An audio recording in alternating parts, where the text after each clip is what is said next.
Garin neman ƙiba an samo rama. Watsa kuɗi wurin biki ya haifar da hukuncin ɗaurin shekaru 5 ga wasu matasa a jihar Sokoto bayan samun su da laifin cin zarafin Naira.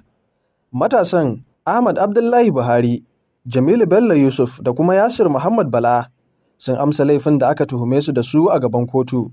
Lamarin da ya sanya lauyan mai ƙara Dr. Aliyu Usman ya buƙaci kotu ta yanke musu hukunci nan take.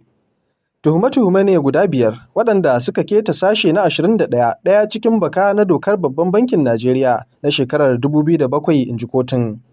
Matashi Jamilu Bello dai an yanke masa hukuncin ɗaurin shekara guda kan tuhume-tuhume guda 2 da ake masa da zaɓin biyar taron Naira 100,000 kan kowace tuhuma.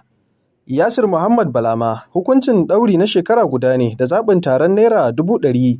Kazalika Ahmad Abdullahi Buhari ɗaurin shekara guda kan kowace tuhuma da zaɓin biyan taron Naira 100,000.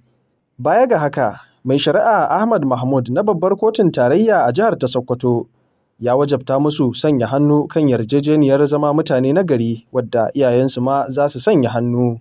Haka kuma hukumar EFCC mai yaƙi da yi wa tattalin arzikin Najeriya zagon ƙasa za ta sanya musu ido wajen gabatar da gangamin wayar da kai kan ɗaliban makarantar sakandare don gujewa duk wani nau'i na laifin zamba ko damfara.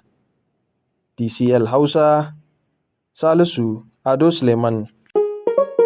DCL Hausa.